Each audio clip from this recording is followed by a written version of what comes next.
हम कंपेयर कर सकते हैं अपनी प्रोकैरियोटिक सेल को पुराने बेसिक टेलीफोन से और अपनी यूकैरियोटिक सेल को मॉडर्न एंड्रॉयड फ़ोन से।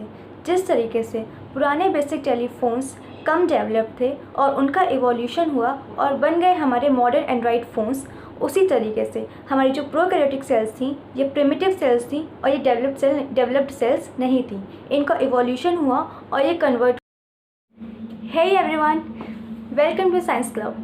I am Astha to help you in learning science in a very easy way. So, in this video, we are going to learn about eukaryotic and prokaryotic cell. So इस video को and तक देखिएगा।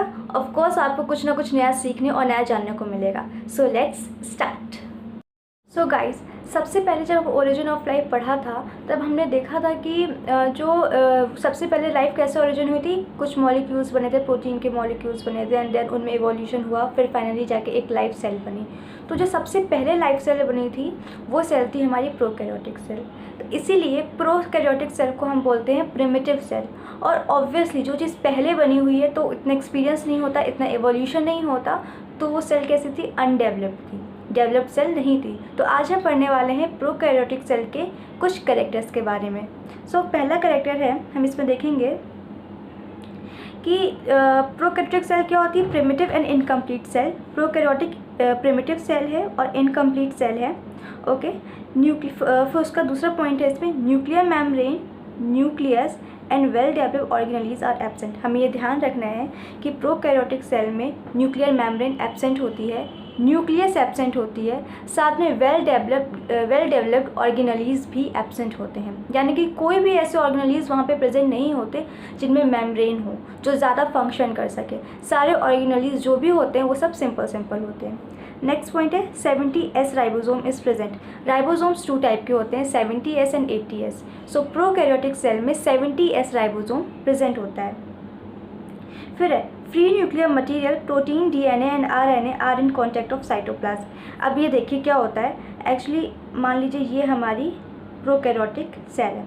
Okay, इसमें यहाँ पे पूरे में cytoplasm पूरा फिल्ड है। ओके, अब यहाँ पे क्या होगा, हमारा DNA भी होगा, RNA भी होगा, प्रोटीन भी होगा। तो वो DNA और RNA यहाँ पे ऐसे कॉइल्ड फॉर्म में रहता है। तो जो DNA है ये साइटोप्लाज्म के कांटेक्ट में आ रहा है ना, इसीलिए यहाँ पे कहा गया है कि जो फ्री न्यूक्लियर मटेरियल होता है, प्रोटीन, DNA, RNA, ये सीधे साइटोप्लाज्म के कांटेक्ट में होते हैं। बल्कि हमारा जब यूकैरियोट्स में हम जाते हैं, यूकैरियोटिक सेल में जाते हैं, तो वहाँ पे ऐसा कुछ नहीं होता। वहाँ पे क्या होता है, हम लोग वो पढ़ेंगे, देखेंगे जब हम यूकैरियोटिक सेल पढ़ेंगे। बट प्रोकैरियोटिक सेल में क्या होता है, जब यहाँ पे साइटोप्लाज्म में से ही कांटेक्ट में होते हैं हमारे सारे DNA, प्रोटीन, मॉलिक्यूल्स, RNA, जो भी जेनेटिक मटेरियल है वो सारा साइटोप्लाज्म के कांटेक्ट में होता है। फिर नेक्स्ट पॉइंट है हमारा न्यूक्लियर मेम्ब्रेन एब्सेंट होती है। ठीक है, न्यूक्लियस ही नहीं होगी तो न्यूक्लियर मेम्ब्रेन नहीं होगी। तो और न्यूक्लियर मेम्ब्रेन नहीं होने के कारण यही है कि वहाँ पे न्यूक्लियस नहीं है। तो न्यूक्लियर मेम्ब्रेन और न्यूक्लियस दोनों ही चीज़ें वहाँ पर एब्सेंट है। फिर नेक्स्ट पॉइंट है histone proteins are absent in chromosomes. Chromosomes में हिस्टोन प्रोटीन एब्सेंट होते हैं। It contains single chromosomes. Prokaryotic cell में एक क्रोमोसोम होता है और यूकैरियोटिक सेल में ऐसा कुछ भी डेफिनेट नहीं है। अलग अलग ऑर्गेनिज्म में अलग अलग नंबर ऑफ क्रोमोसोम्स हो सकते हैं। Nucleolus is absent. Prokaryotic cell में न्यूक्लियोलस एब्सेंट होता है। Size is approx 1 to 10 nanometre. इसका साइज़ कितना हो सकता है? लगभग अंदाजे में है 1 से 10 नैनोमीटर के बीच में इसका साइज़ हो सकता है।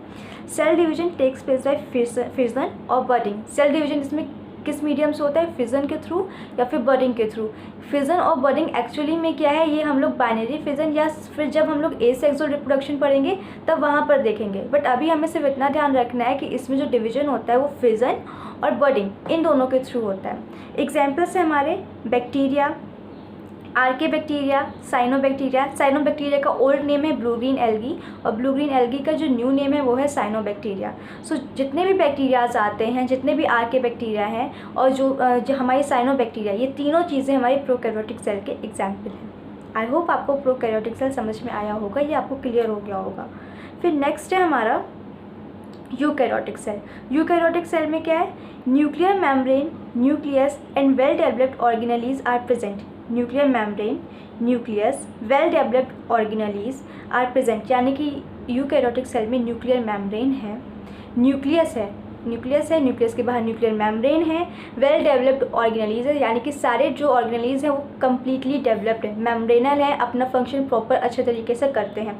आर प्रेजेंट, सब प्रेजेंट होते हैं वहाँ पे। 80S राइबोसोम्स आर प्रेजेंट, जैसे कि बताया था कि प्रोकैरियोटिक सेल में 70S राइबोसोम है, वैसे ही यहाँ पर यूकैरियोटिक सेल में 80S राइबोसोम है। Nuclear material, protein, DNA, RNA are not in contact of cytoplasm, they are in contact of nucleoplasm। अब देखते हैं हम लोग यहाँ पे क्या मतलब है। मान लीजिए ये है हमारी यूकैरियोटिक सेल, ठीक। अब इसमें हमारा ये है इसका जेनेटिक मटेरियल, ठीक है, DNA, RNA, प्रोटीन, जो भी सारी चीज़ें हैं। प्रोकैरियोटिक सेल में ये जो जेनेटिक मटेरियल था ये डायरेक्ट कांटेक्ट में आता था किसके, साइटोप्लाज्म के। लेकिन जब हम यूकैरियोटिक सेल की बात करते हैं तो ये जो DNA या जितना भी जेनेटिक मटेरियल है ये कवर्ड होता है एक मेम्ब्रेन से, ये पूरा कवर्ड होता है एक मेम्ब्रेन से, और इस मेम्ब्रेन को बोलते हैं हम लोग न्यूक्लियर मेम्ब्रेन। और ये जो पूरी स्ट्रक्चर बन गई हमारी ये होती है हमारी न्यूक्लियस। आई होप समझ में आया होगा आपको, ठीक है। ये जो पूरी स्ट्रक्चर होती है ये होती है हमारी न्यूक्लियस। और इस न्यूक्लियस के अंदर जो भी लिक्विड भरा होता है, न्यूक्लियस के अंदर जो भी लिक्विड होता है जिसमें DNA, RNA, protein molecules, that means जो पूरे हमारे जेनेटिक मटेरियल हैं वो होते हैं, उस लिक्विड को हम बोलते हैं न्यूक्लियोप्लाज्म। न्यूक्लियोप्लाज्म और साइटोप्लाज्म मिलकर के ही बनाते हैं हमारा प्रोटोप्लाज्म। आई होप ये क्लियर हो गया होगा। इसको रफ कर देते हैं, ठीक है। फिर नेक्स्ट पॉइंट है हमारा histone proteins are present in chromosomes. हमने प्रोकैरियोटिक सेल में देखा था कि हिस्टोन प्रोटीन्स वहाँ पर एब्सेंट होते हैं। प्रोकैरियोटिक सेल के जो क्रोमोसोम्स होते हैं उसमें हिस्टोन प्रोटीन एब्सेंट होते हैं, बट इंस्टीड यूकैरियोटिक सेल के जो यूकैरियोटिक सेल के जो क्रोमोसोम्स है वहाँ पे हिस्टोन प्रोटीन प्रेजेंट है। नेक्स्ट पॉइंट है हमारा साइज़ 5 to 100 mm। इसका साइज़ कितना होता है, 5 to 100 mm के अप्रॉक्स होता है। इसमें डिवीजन कैसे होता है, माइटोटिक या फिर मियोटिक सेल डिवीजन। माइटोटिक और मियोटिक सेल डिवीजन दोनों अलग अलग हैं। हम लोग एक सेपरेट वीडियो में स्पेशली माइटोटिक और मियोटिक सेल डिवीजन के बारे में पढ़ेंगे कि किसमें क्रोमोसोम्स नंबर सेम, डिवीजन के बाद क्रोमोसोम नंबर सेम होता है और किसमें क्रोमोसोम नंबर हाफ हो जाता है, ठीक है। इसके एग्जाम्पल्स हैं हमारे fungi, animals, plants, insect etcetera. Fungi, plants, animal etcetera, mostly अपने आसपास हम जिन ऑर्गेनिज्म को देखते हैं, मल्टी सेलुलर ऑर्गेनिज्म को देखते हैं, उन सब में यूकैरियोटिक सेल ही प्रेजेंट होती है। आई होप आपको ये भी समझ में आया होगा। सो गाइस, अगर ये वीडियो आपके लिए हेल्पफुल है तो प्लीज़ अपने फ्रेंड्स को भी शेयर कीजिएगा। And last point is your life is as good as your mindset. आप अपना दिमाग, अपना माइंडसेट जितना अच्छा रखेंगे आपकी लाइफ भी उतनी ही अच्छी रहेगी। इसलिए always be positive and work hard. All the best. Bye. Thank you.